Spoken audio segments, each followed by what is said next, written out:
Now the Philippine Navy is sending a team to Tokyo to inspect 6 used destroyers that Japan is offering to transfer. Coast Guard personnel from Japan, the US, and the Philippines have held their second ever joint exercises near Japan's south. Japan and the Philippines have signed a landmark security pact, which will allow for the deployment of troops on each other's soil for both training purposes and other operations.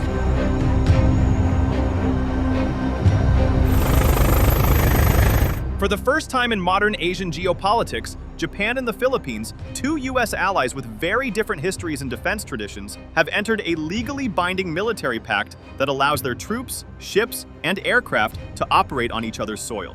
It is a dramatic evolution, something almost unthinkable a decade ago, yet it is now happening at speed. Japanese forces can deploy to Philippine bases, and Philippine units can train in Japan, forming a defense architecture that directly challenges Beijing's assumptions about regional dominance. Their cooperation is accelerating, China is reacting with sharper maritime aggression, and the region is tightening around a new strategic question.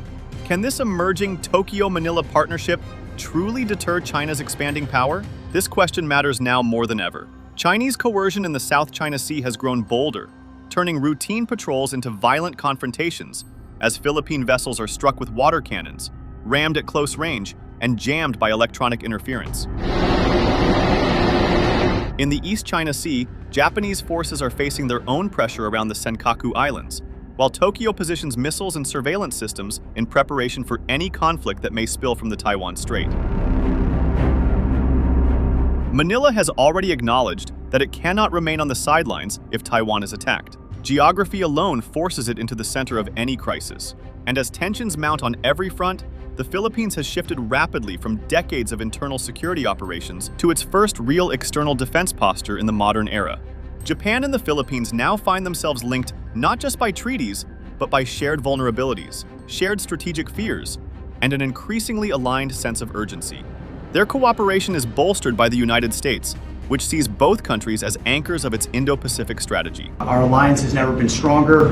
Our mutual defense treaty is the bedrock of that. We share concerns about China's coercion in the South China Sea. Joint patrols, intelligence sharing, and coordinated messaging are becoming routine. The pace of collaboration is faster than anything Asia has seen since the end of the Cold War. Yet the core question remains unresolved. Is this combined diplomatic, military, and strategic force strong enough to make Beijing hesitate? Deterrence is not about matching China vessel for vessel or missile for missile. It is about shaping China's calculations, raising the costs, the risks, and the uncertainty of escalation. Whether Japan and the Philippines can achieve that, together and backed by the United States, will define the security landscape of the Indo-Pacific for years to come.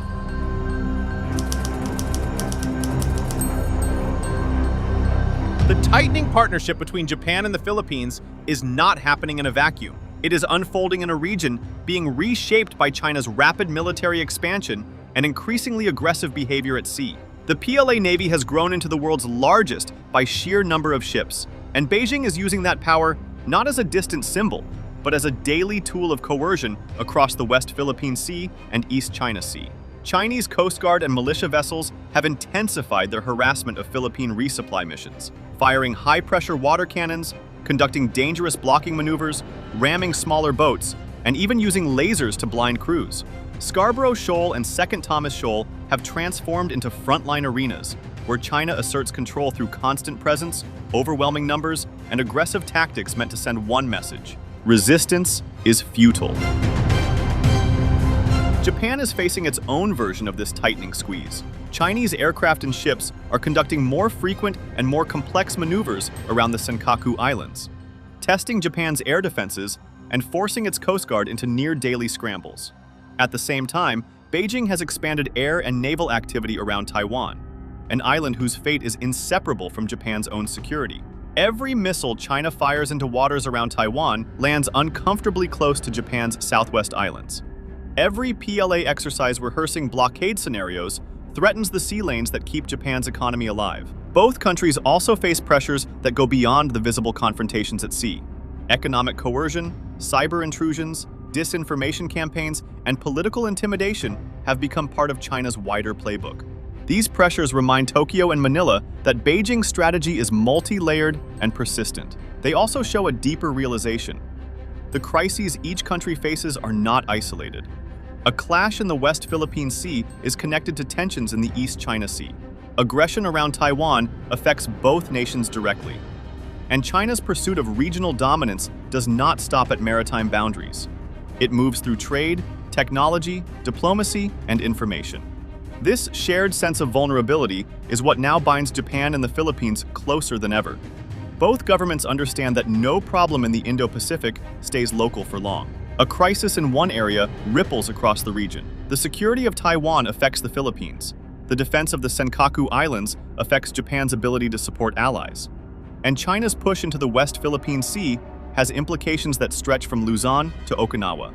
In that interconnected environment, Tokyo and Manila no longer see cooperation as optional or symbolic. They see it as essential survival strategy, the only realistic way to balance China's expanding power and safeguard their own territorial and political futures. The turning point in Japan-Philippines security relations came with the signing of the Reciprocal Access Agreement, a pact finalized in July 2024 and entering into force in September 2025. For decades, the idea of Japanese troops operating on Philippine soil or Philippine forces training in Japan was politically impossible. But the strategic environment has shifted so dramatically, and Chinese pressure has grown so intense that both nations chose to break historical precedents in favor of hard security cooperation. The RAA formalizes what was once unimaginable: the legal ability for Japanese and Philippine forces to deploy, train, and operate inside each other's territory, complete with simplified logistics, rapid troop movement, and shared military infrastructure. The agreement is historic not just for Manila, but for Tokyo. This is Japan's first ever RAA with a Southeast Asian country, symbolizing its emergence from decades of strict post-war military restraint. It reflects a Japan that now sees regional defense as inseparable from its own national survival, and a Philippines that understands it must build a web of security partnerships stronger than any one alliance. The RAA is more than a treaty. It is a statement that the two nations have decided their defense futures are intertwined, their vulnerabilities shared, and their responses increasingly unified. The ink had barely dried on the agreement when both sides moved to test it. In October 2025, they launched their first joint drill under the new pact, a multi-domain exercise that extended across air, sea, land, and cyber elements. It wasn't a symbolic handshake, it was an operational stress test. Japanese self-defense forces trained side by side with Filipino troops in amphibious operations, coastal defense, cyber resilience, and rapid disaster response. Maritime units coordinated patrols and surveillance drills across contested waters. Air assets from both countries rehearsed deployment procedures that would allow immediate mobilization if a crisis struck the region. The message from that first drill was unmistakable. This is not a slow or cautious alignment. Tokyo and Manila intend to use the RAA immediately, extensively, and strategically. It is a partnership built with the urgency of the moment, and one designed to function in the real world, not just in diplomatic announcements. Japan's security posture is transforming at a pace unseen since the end of World War II. What began as cautious rearmament has now become an assertive, forward-leaning strategy shaped by the reality that the next major flashpoint in Asia may erupt just a few hundred kilometers from Japan's southwestern islands. That shift became unmistakable when Defense Minister Shinjiro Koizumi traveled to Yonaguni, Japan's westernmost island, just 110 kilometers from Taiwan, to oversee the deployment of medium-range surface-to-air missile systems. The message was clear. Japan is preparing its frontline not for symbolic presence, but for real operational readiness. Tokyo insists these deployments are aimed at deterrence, not provocation. Yet Beijing sees them as evidence that Japan is aligning itself fully with the US strategy to contain China. These moves extend beyond Japan's own borders. Tokyo is strengthening Philippine maritime defense in ways that would have seemed unimaginable a decade ago. Japan has floated the offer of up to 6 Abukuma-class naval vessels, explored joint shipbuilding projects, expanded Coast Guard training, and furnished Manila with maritime radars and surveillance equipment. In the Philippine Navy and Coast Guard, Japan is becoming a central pillar of capacity building, quietly shaping the region's ability to resist maritime coercion. All of this fits into Japan's broader military transformation. the largest defense buildup since World War II, a soaring defense budget, and a tighter alignment with U.S. Indo-Pacific objectives. Tokyo is preparing for the hardest scenario imaginable, a conflict involving Taiwan, the Philippines, or Japan itself, and building the capability to respond decisively. Beijing's reaction to Japan's growing regional role has been swift and severe. When Japanese officials made remarks supporting Taiwan's security, China retaliated with broad economic punishment, halting Japanese seafood imports, issuing travel advisories, prompting nearly 500,000 flight cancellations, and allowing nationalist rhetoric to surge online. Even diplomatic officials joined in. The Chinese consul in Osaka infamously amplified veiled threats toward Japan, framing Tokyo as a direct meddler in the Taiwan question. The Philippines has faced a different but equally hostile response. Chinese Coast Guard vessels have escalated their aggression with repeated water cannon assaults, ramming of smaller Philippine boats, laser harassment, and constant blocking of resupply missions at Second Thomas Shoal. Chinese officials insist the Philippines is operating in Chinese waters, attempting to reframe Manila's own EEZ as contested territory under Chinese authority. Behind these visible confrontations lies Beijing's deeper strategy: break the emerging Japan, Philippines, U.S. alignment before it solidifies. China has increased political pressure on President Marcos Jr., especially after his candid acknowledgement that a Taiwan conflict would inevitably involve the Philippines. Beijing knows that a unified front poses the greatest challenge to its long-term objectives. Fragmenting it, through coercion, intimidation, or economic leverage, is key to China's calculus. The Japan-Philippines partnership does not stand alone. It is anchored within a much larger US-led security architecture. In November 2025, the three countries held their most significant trilateral exercise yet in the West Philippine Sea, an unmistakable demonstration of integrated maritime preparedness. Surface ships maneuvered together, aircraft coordinated patrol routes, and cyber units synchronized defenses. It was a rehearsal for the scenario everyone hopes to avoid, but must realistically prepare for. Washington has spent the last decade steadily tightening ties with both allies. Through EDCA, the US has gained rotational access to key Philippine bases, many located close to Taiwan or the South China Sea. With Japan, the long-standing security treaty remains the cornerstone of East Asian defense.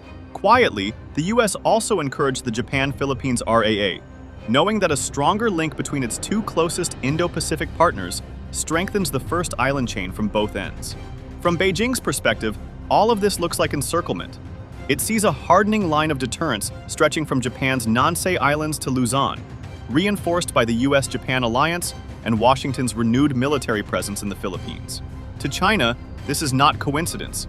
It is a coordinated architecture designed to contain its rise.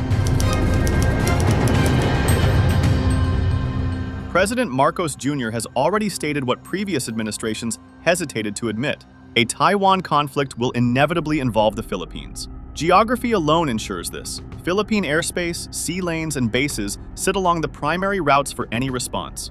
The presence of more than 160,000 Filipino workers in Taiwan adds another layer of unavoidable obligation. Yet Manila faces internal pressures. Many Filipinos see the South China Sea, not Taiwan, as the primary national security concern. Others worry about sovereignty questions raised by foreign troop presence under EDCA and the RAA. There is also the uncertain question of obligations. What exactly must Manila do if Japan or the US request support during a Taiwan contingency? Despite these concerns, the strategic benefit is undeniable. Japan bolsters the Philippines' naval strength, provides advanced technology, and supports its modernization drive. For the first time, Manila has partners willing to help it push back against maritime coercion, not just with words, but with ships, radars, and joint operations. Deterrence in Asia is no longer about matching China platform for platform. It is about shaping Beijing's perception of cost and risk. And in this regard, Japan and the Philippines possess complementary advantages that matter more collectively than separately. Japan brings advanced naval and air power, cutting-edge missile systems, and world-class surveillance capabilities. The Philippines brings geography, the choke points, airspace, and sea corridors that shape China's ability to project force. Together, backed by the United States, they form a multi-directional deterrent that complicates China's planning. The RAA further strengthens this by enabling rapid deployment of Japanese forces into Philippine territory during a crisis. But limitations remain. Japan's constitution still imposes constraints. The Philippines faces capability gaps. China maintains overwhelming military superiority, and deterrence, by its nature, always carries the risk of provoking further pressure. The real key is the triangular structure: Japan plus Philippines plus United States. When these three act in alignment, the deterrent effect multiplies. Add Australia, and the geometry becomes even harder for China to ignore.